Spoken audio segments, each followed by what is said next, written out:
Thursday, 22nd of April. Motorcycle Diaries with me, Luke Wilkins. Firstly, apologies, obviously with no internet in my flat, I've not been able to do daily diaries. I'll have a huge backlog of diaries to upload when it gets connected. So I'll get connected on the 21st, which is great news, and so I'll be going back to daily ones. But for the last week, I've been spending pretty much all my time on this Harley Fat Bob. It truly is an amazing machine. Now, I've talked about parties in the past, you have to get into the mindset for them, all this kind of stuff, very different rides to anything else, but this one, in the sun for the last week, has been one of my favourite bikes of all time. You're looking at about £11,500, new in the colour scheme, and I've got here two-tone about 11.9, it's got a 1584cc V-twin engine that pumps out only about 85-86 brake horsepower, but you know what, it delivers it in a way on this bike that's so different to most other Harleys. It's got this lovely kind of exhaust system as well, brakes on this are pretty decent, you've got single disc rear, double disc front. I'd be rude if I didn't show you those wheels because they do look amazing on the front. And it has got, this is obviously the Fat Bob, has got the fatter wheels with the kind of bobtail finish and that awesome suspension unit at the back, the kind of underseat battery here, the exposed engine. It's a beautiful bike. Now, just talking about this looks wise, it is that traditional motorbike. Every time I got on this, felt like, if you ever played Grand Theft Auto, like Lost in the Dam, the biker one, one of the guys in that, it was just like this classic kind of American Easy Rider film, but with a bit more aggression. I like it. It's that double headlamp, the fact that the riding position is nice and it is kind of like a cruiser style.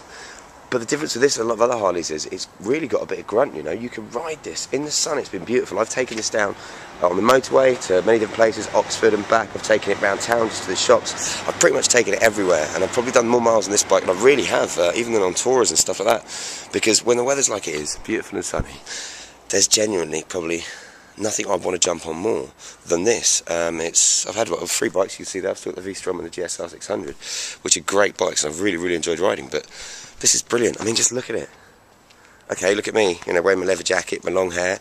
Maybe it's a bike that suits my image, but as I say in the past, I've always enjoyed my Harleys, and I really have, and I've kind of grown to love them, but this is the first one that's really grabbed me by the balls, if you know what I mean, from around the room. It's got soul, it's got passion, and when you're riding it, you know, this is a machine that, unlike a lot of other ones, even the other V-twins I've ridden, has a lot more grunt, the balance. It's really nice to kind of chuck around. Obviously, it's a big old machine, lightweight, it's heavy to use. If you're a 5-stone girl, you're probably not going to kind of appreciate having this when you're kind of manoeuvring around a car park and that, but once you just get it to first gear, and that first gear limit doesn't kick into about 50, it's just got a bit more torque, a bit more legs than most Harleys, and as I say, actually kind of getting it to go around corners is a lot easier than, say, the wide glider I had the other week. Obviously that was much more chopper style, but just something about it, I don't know if it's those chunky tyres or what, it just makes it feel more assured on the road.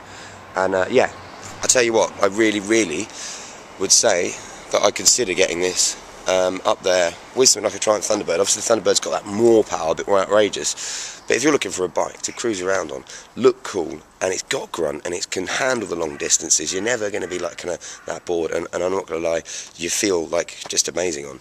This could be the one for you. Now, as I say, I'm only going to be doing this review for today because I don't want to do like 30 million diaries and then when the internet gets connected not have time to upload them all. So I'm going to go get some onboard footage now. I'm not going to bother talking about it, I'm just going to let the engine do the talking, and then I will get to work and I'll give you my final thoughts on what has genuinely been one of the most pleasurable bikes to ride. I couldn't imagine anything better in the sun. Wicked, I'll see you in a bit. Here we are, safe and sound at work, glorious little ride this morning. I'm not sure if how the camera was working, so hopefully I've got some onboard footage, but if not, I'll have to make do with that, knowing this is an incredible beast to ride. I genuinely, really like this bike. It's one of the first Harleys that when I've ridden it, just felt great from the word go. It's just got extra power, extra torque through the rev range. That twin seems to be tuned slightly differently, and I don't know if it's those fat tyres, they give it a bit more balance, I suppose, compared to the wide glide, definitely, so it's just a narrow front tyre, and a really nice, comfortable ride, and, you know, look at it, just look at it, man, seriously. I've taken a few of my mates out on the back of this as well. It was like their first riding experience, and they all just completely fell in love with it. Lots of girls wanted to pose with it, and it's a machine that garners a lot of attention. Now let's talk about some of the finer points. I could literally wax lyrical about the passion and the love in this bike for ages and how I've really liked it. How it is, you know, it's a Harley. It's a big, chunky, heavy machine, but this one really works. Show you the cool features. First up, got fuel gauge there, showing empty at the moment, so it's not turned on. Fuel tank on here, you've got your, obviously, speedo, but you've also got range, trip counter, everything on that. Pretty standard when it comes to layout, horn, lights, engine off kind of thing there. Nothing fancy in that respect, but what I do like is this, keyless entry. So you just put your key in, take it out, put it in your pocket, and that's your alarm sensor, so whenever I'm within 5 yards, as you watch, I'll walk away, and that will actually alarm itself. We'll do in a second anyway. And yeah, that'll alarm itself. When I come back, it'll de-alarm itself, and then if you want to turn it on, simple as that. Switch to the right. Good old shaky start. It is a Harley. This is what it sounds like. Now, Harleys always sound quite tame when you don't have like aftermarket cans on them, but honestly, this one feels like it's producing so much more grunt and torque than most other Harleys, even though it's the same engine that's in lots of bikes. Maybe it's just the way it's set up that, you know, I reckon get some Screaming Eagles, some aftermarket cans, that it would simply sound amazing. But yeah, so you're looking at a bike, 11.5 grand. There are more powerful bikes out there, there are quicker bikes out there, there are probably more modern, more technological bikes out there. But you know what? This package, the Fat Bob, just makes so much sense to me.